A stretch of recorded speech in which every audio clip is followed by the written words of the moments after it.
الحمد لله الحمد لله رب العالمين والعاقبة للمتقين والصلاة والسلام على رسوله سید المرسلین رحمت للعالمین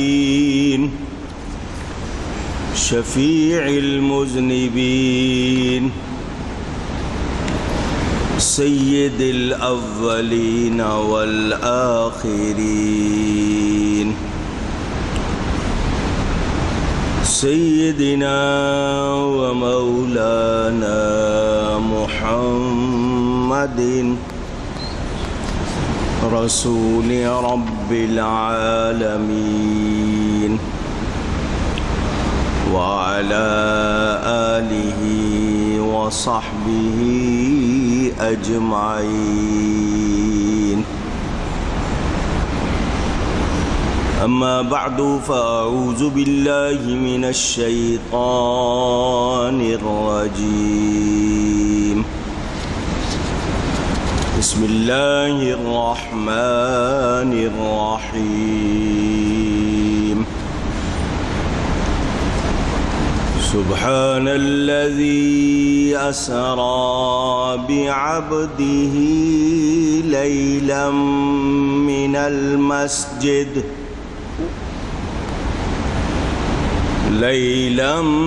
المسجد الحرام إلى المسجد الأقصى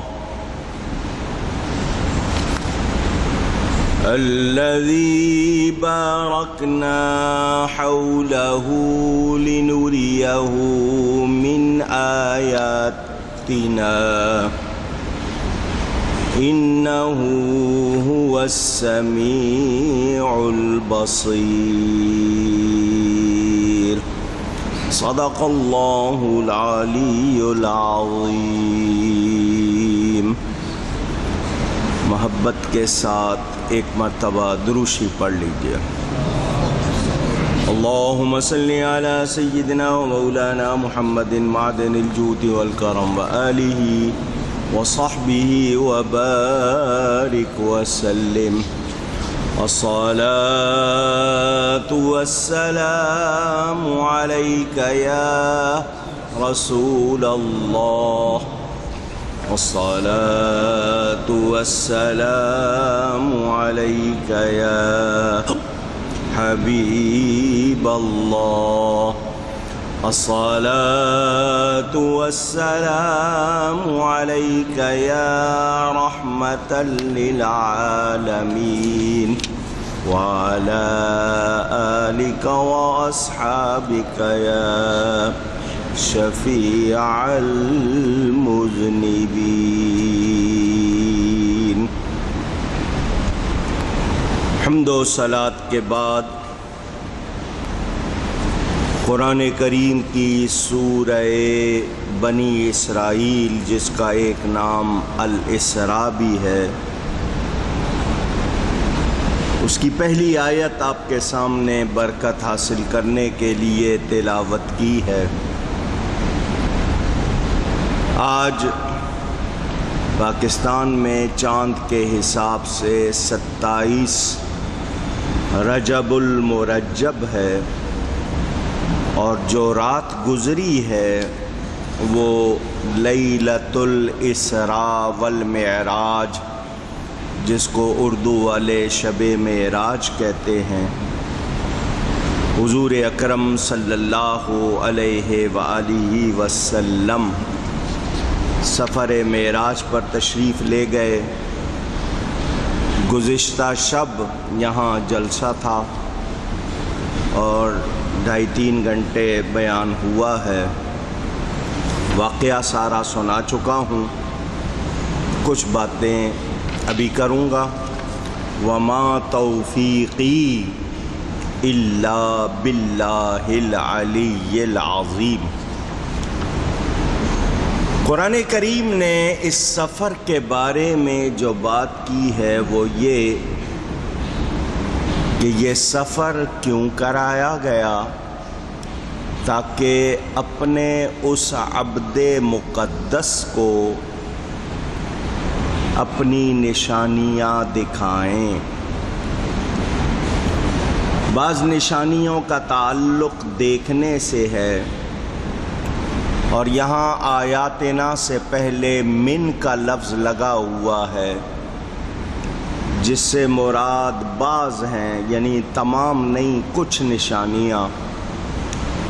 نبی کریم صلی اللہ علیہ وآلہ وسلم کو اللہ نے مالک کائنات بنایا ہے، تو مملکت ہے خدا کی، اور اللہ کی عطا سے اس مملکت میں سلطنت ہے مصطفیٰ کی۔ رسول کریم صلی اللہ علیہ وسلم اللہ کی طرف سے اختیار دیے گئے ہیں، اور جس کی سلطنت ہوتی ہے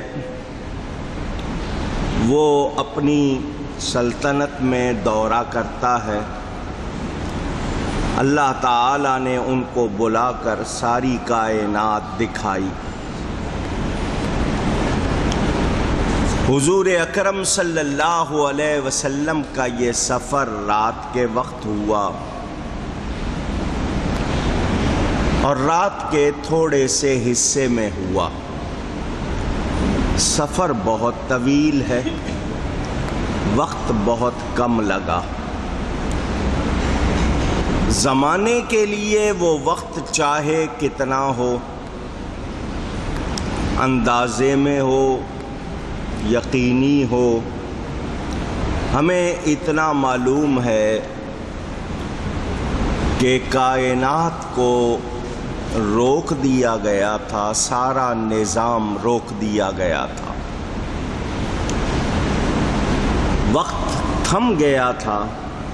حضور صلی اللہ علیہ وسلم تشریف لے گئے، جب واپس آئے کائنات کا نظام دوبارہ شروع ہوا۔ یہ حضور صلی اللہ علیہ وسلم کی عظمت، ان کی مرتبت، ان کی شان کا واضح اظہار ہے۔ محبت والوں کو ان لفظوں میں بتاؤں گا کہ اللہ تعالی واقعہ بیان کرتے ہوئے فرماتا ہے سبحان الذی۔ الذی قرآن میں آپ پڑھتے ہیں، جگہ جگہ آتا ہے الذی، الذین، اور اپنے حبیب کے لیے فرمایا بعبدہ۔ الذی اور عبد کی پوری تفسیر کروں بڑا وقت لگ جائے۔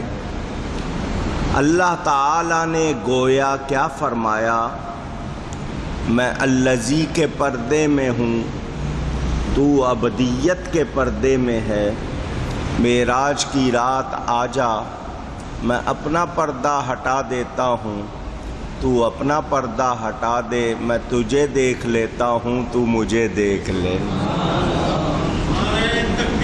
اللہ اکبر۔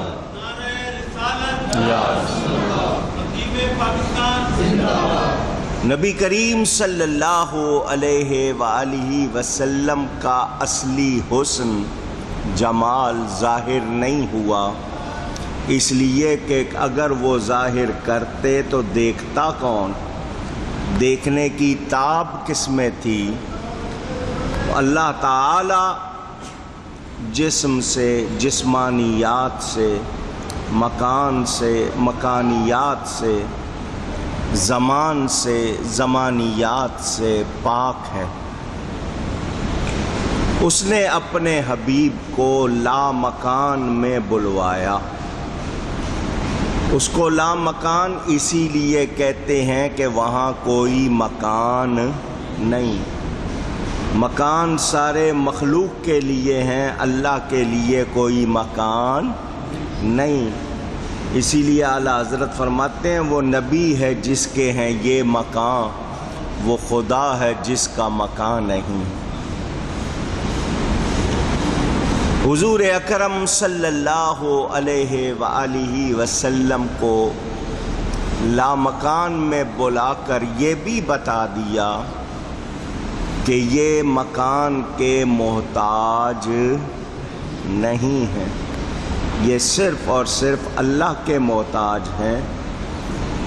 ہم بغیر زمین کے قرار نہیں پکڑ سکتے، ہم بغیر آکسیجن کے سانس نہیں لے سکتے، ہمارے لیے سینکڑوں قسم کی بندشیں ہیں، نبی کے لیے کوئی نہیں، کیونکہ ان کو اللہ تعالیٰ نے وہ شان دی ہے جو مخلوق میں کسی اور کی نہیں ہے۔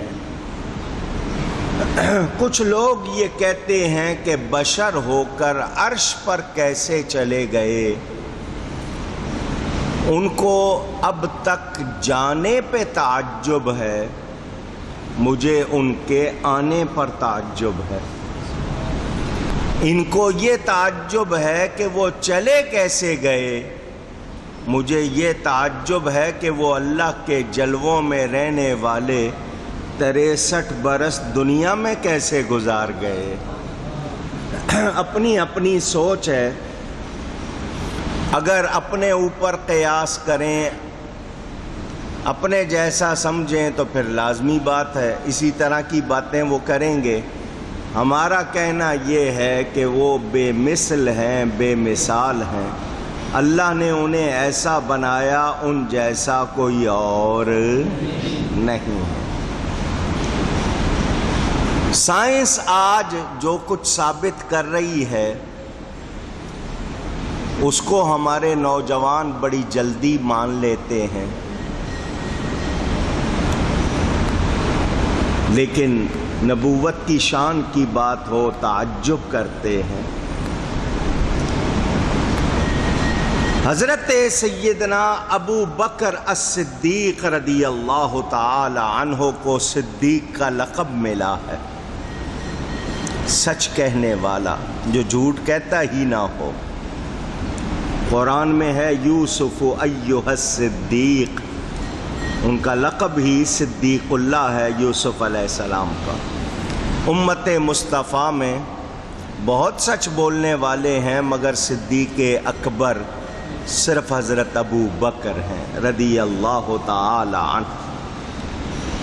حضور اکرم صلی اللہ علیہ وآلہ وسلم نے خود ابو جہل کو بتایا کہ مجھے رات کو سیر کرائی گئی ہے، میں نے راتوں رات سیر کی ہے اور میں راتوں رات واپس بھی آ گیا ہوں۔ کہاں گئے تھے؟ یہاں سے بیت المقدس گیا تھا، وہاں سے آسمانوں پر گیا تھا۔ حضور اکرم صلی اللہ علیہ وسلم نے فرمایا عشاء کی نماز میں نے مسجد حرام مکہ مکرمہ میں پڑھی تھی، صبح کی نماز بھی یہیں آ کے پڑھی ہے، رات کے تھوڑے سے حصے میں پچھلی رات سفر کیا۔ اس نے جب یہ بات سنی اس نے کہا میں اپنی قوم کے لوگوں کو بلا کے بولتا ہوں کیسی بات ہے، کیونکہ وہ یہ جانتا تھا کہ رسول پاک صلی اللہ علیہ وسلم نے کبھی بیت المقدس کا سفر نہیں کیا، یہ گئے نہیں، اور پیدل جائے کوئی تو مہینہ جانے میں لگے، مہینہ آنے میں لگے، یہ راتوں رات کہتے ہیں ہو کے آ گیا ہوں، پھر آسمانوں پر بھی گیا ہوں۔ ابو جہل نے بندوں کو اکٹھا کر لیا اور کہنے لگا کہ وہی بات دہرائیے جو آپ نے میرے سامنے کہی تھی۔ حضور صلی اللہ علیہ وسلم نے پھر فرمایا میں راتوں رات مسجد اقصیٰ گیا تھا، وہاں سے آسمانوں پہ گیا اور واپس بھی آ گیا۔ اس نے جب یہ بات سب کے سامنے ہو گئی، ابو جہل نے کہا آپ مجھے یہ بتائیں آپ نے مسجد اقصی اس سے پہلے دیکھی؟ فرمایا نہیں۔ انہوں نے کہا ہمیں ثبوت چاہیے، ہمیں ثبوت چاہیے، آپ ثبوت دیں کہ آپ گئے تھے، کیا ثبوت چاہیے؟ انہوں نے مسجد کا نقشہ پوچھا، کتنے حصے پہ مسجد بنی ہوئی ہے، کتنا خالی ہے، دروازے کتنے ہیں، کس رخ پر ہیں، ان کی سمت کیا ہے، کھڑکیاں کس طرف ہیں، کتنی ہیں۔ آپ لوگ مسجد میں کھڑکیاں گننے آتے ہیں، دروازے گننے آتے ہیں یا نماز پڑھنے آتے ہیں؟ پوچھ رہا ہوں، جو بھی جاتا ہے چلو تھوڑا بہت ذہن میں دیکھا ہوا، ورنہ وہ آ کے یہ نہیں گنتا کہ پنکھے کتنے ہیں، لائٹیں کتنی ہیں، ستون کتنے ہیں، وہ یہ چیزیں نہیں گنتا۔ ہو سکتا ہے مسجد کی کمیٹی بھی مشکل صحیح اس باتوں کو نوٹ کرتی ہو۔ انہوں نے یہ بطور ثبوت، حضور صلی اللہ علیہ وسلم وہاں تشریف لے گئے تھے رات کے وقت، کھڑکیاں دیکھنے، دروازے گننے تو نہیں گئے تھے، مگر انہوں نے ثبوت مانگ لیا تھا۔ اگر یہ کہتے کہ میں تو نماز پڑھنے گیا تھا اور آ گیا، تو وہ لوگ کہتے کہ جی آپ گئے ہی نہیں۔ ان کو تو اعتراض کا موقع چاہیے تھا۔ انہوں نے جب یہ سوال کیا تو جبریل امین حضور کے پاس آئے اور کہا ان سے کہیے کہ یہ پوچھتے رہیں، میں بیت المقدس آپ کے سامنے رکھ دیتا ہوں۔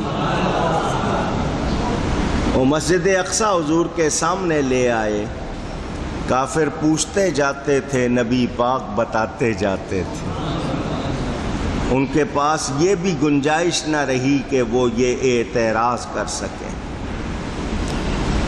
حضور اکرم صلی اللہ علیہ وآلہ وسلم جب وہ بتا رہے تھے تو کیا مطلب کہ درمیان کے سارے پردے ہٹے ہوئے تھے، حضور کے سامنے مسجد اقصی تھی اور حضور دیکھ رہے تھے۔ ان کے لیے یہ حجابات اور یہ پردے نہیں ہیں۔ ابو جہل نے دیکھا کہ انہوں نے ابھی تک صرف ہمیں بتایا ہے، کسی اور کو شاید خبر نہیں دی۔ وہ جا رہا تھا، راستے میں اس کو حضرت ابو بکر مل گئے۔ ابو جہل نے کہا سنو، تمہارے صاحب یہ کہتے ہیں کہ انہوں نے رات رات میں بیت المقدس کا اور وہاں سے آسمانوں کا سفر کیا ہے اور رات رات میں واپس بھی آ گئے۔ حضرت ابو بکر نے دیر نہیں لگائی، فرمایا اگر نبی پاک صلی اللہ علیہ وسلم نے فرمایا ہے تو سچ فرمایا ہے۔ ایمان ایسا ہونا چاہیے۔ اس نے کہا کیا تم اس بات پر یقین رکھتے ہو کہ وہ رات رات میں اتنی دور گئے اور واپس بھی آ گئے؟ تو حضرت ابو بکر نے کہا میں تو اس بات پر بھی یقین کرتا ہوں جو اس سے بھی زیادہ آگے کی ہے۔ ساتوں آسمانوں سے اوپر جبریل رہتا ہے، وہ پل میں ان کے پاس آ جاتا ہے، ان کے پاس وحی آتی ہے، اور وہ فرشتہ ان کی بارگاہ میں اتنی تیزی سے آ جاتا ہے، تو نبی کی شان تو اور زیادہ ہے۔ جبریل کی پرواز کتنی ہے شاید آپ کے ذہنوں میں ہو۔ اگر یہاں سے کوئی پیدل چلے زمین سے سدرۃ المنتہا تک، اچھی صحت مند جو ہوتی ہے نا دوڑ آپ کی، واک جس کو آپ چلنا کہتے ہیں، 8000 سال لگے وہاں پہنچنے میں۔ کتنا عرصہ؟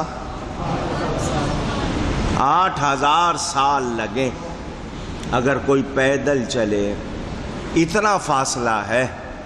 اب 8000 سال کو آپ 1 گھنٹہ چل کے اس پہ ضرب کر دے کے دیکھ لینا کتنے میل بنتا ہے آپ کے اندازے میں، وہ آپ جوڑ لینا۔ آج کل کمپیوٹر ہے، آپ کو اندازہ ہو جائے گا۔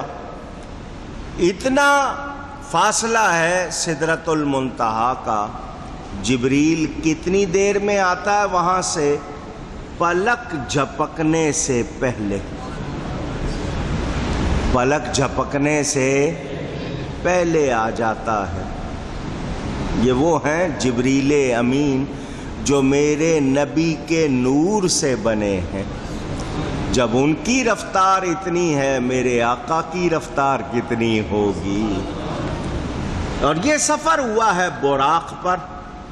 براق کی اپنی رفتار وہ بھی میں آپ کو بتا چکا ہوں کہ انسان کی بنائی ہوئی بجلی 1,86,000 کتنے میل ایک سیکنڈ میں جاتی ہے، وہ براق تھا۔ منتہائے نظر، جہاں اس کی نظر کی انتہا وہاں اس کا پہلا قدم۔ اس سواری پر حضور تشریف لے گئے تھے، اپنی رفتار سے نہیں گئے، اس سواری کی رفتار سے گئے۔ تو یہ جتنے اعتراض عقلی طور پر لوگ کرتے ہیں، یہ ان کا حصہ ہے، یہ شوق سے کریں، ان کو کچھ ہاتھ نہیں آنا۔ لیکن حضرت ابو بکر نے تصدیق کی، نبی پاک صلی اللہ علیہ وسلم نے ان کو کیا خطاب دیا؟ فرمایا وہ صدیق ہے۔ کیا ہے؟ صدیق ہے۔ یہ ان کو خطاب ملا۔